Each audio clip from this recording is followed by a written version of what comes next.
चांद हमेशा से इंसानों के लिए आकर्षण का केंद्र रहा है। पौराणिक कथाओं में, किस्सों कहानियों में चांद का अक्सर जिक्र आता है।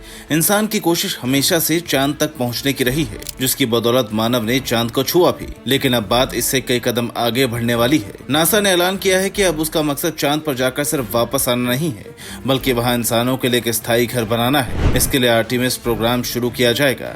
इसका मास्टर प्लान तैयार कर लिया गया है। इस पूरे मिशन पर अगले 10 वर्षों में करीब 2.5 लाख करोड़ रुपए खर्च किए जाएंगे। चांद के दक्षिणी ध्रुव को नासा ने बेस बनाने के लिए चुना है, जहां इंसानों के लिए स्थायी ठिकाना बनाना थोड़ा आसान हो सकता है। वैज्ञानिकों का मानना है कि दक्षिणी ध्रुव के अंधेरे क्रेटर्स यानी गड्ढों में भारी मात्रा में पानी बर्फ के रूप में जमा है। इस बर्फ को पिघलाकर अंतरिक्ष यात्रियों के पीने के लिए पानी, सांस लेने के लिए ऑक्सीजन और रॉकेट के लिए ईंधन तैयार किया जा सकता है, जिससे चांद पर लंबे समय तक टिकना संभव होगा। नासा ने खुद इसकी जानकारी एक सोशल मीडिया पोस्ट कर दी। हालांकि मिशन के बारे में ज्यादा कुछ नहीं बताया गया। नासा की तरफ से 26 मई को विस्तार से इस बारे में बताया जाएगा। इस नए मून मिशन के ऐलान पर स्पेसएक्स के सीईओ इलॉन मस्क ने भी प्रतिक्रिया दी। उन्होंने लिखा कि ये बहुत शानदार होगा। वैसे नासा ये सब अकेला नहीं कर रहा है। इस मिशन में दुनिया की सबसे बड़ी प्राइवेट स्पेस कंपनियां स्पेसएक्स और ब्लू ओरिजिन भी शामिल है, जो अंतरिक्ष यात्रियों को उतारने के लिए हाईटेक लैंडर्स बना रही है। अब ये समझ लीजिए कि चांद पर इंसानों की पहली कॉलोनी आखिर कैसे और कब तक बनकर तैयार होगी। नासा इसके लिए 3 चरणों में काम करेगा। पहले चरण में चांद की सतह तक सुरक्षित पहुंच बनाना और बेस के लिए सही जगह तलाशना शामिल है। इसके लिए 25 फ्लाइट्स भेजी जाएंगी, जो करीब 4000 किलोग्राम सामान लेकर जाएंगी। इसमें छोटे रोबोट, ड्रोन और रोवर्स शामिल होंगे। दूसरे फेज में बेस बनाने का असली इंफ्रास्ट्रक्चर खड़ा किया जाएगा, जिसके लिए 60,000 किलोग्राम का भारी भरकम सामान चांद पर उतरेगा और निर्माण कार्य शुरू होगा। इसी चरण से साल में 2 बार अंतरिक्ष यात्री चांद पर जाना शुरू करेंगे। इसके बाद आखिरी फेज शुरू होगा। इसमें मकानों का निर्माण शुरू किया जाएगा। साथ ही एक जगह से दूसरी जगह जाने के लिए गाड़ियां होंगी और चांद पर इंसानों की 24 घंटे मौजूदगी सुनिश्चित हो जाएगी। इसके अलावा चांद पर कम्युनिकेशन को मजबूत करने के लिए ये वहाँ सोलर टावर्स यानी 5G नेटवर्क भी स्थापित किया जाएगा। बिजली की कमी ना हो, इसके लिए नासा वहाँ एक छोटा न्यूक्लियर रिएक्टर लगाने का प्लान भी बना रहा है। अगर आपको लग रहा है कि नासा के इस पूरे मिशन का मकसद सिर्फ चांद पर इंसानों की बस्ती बसाना है,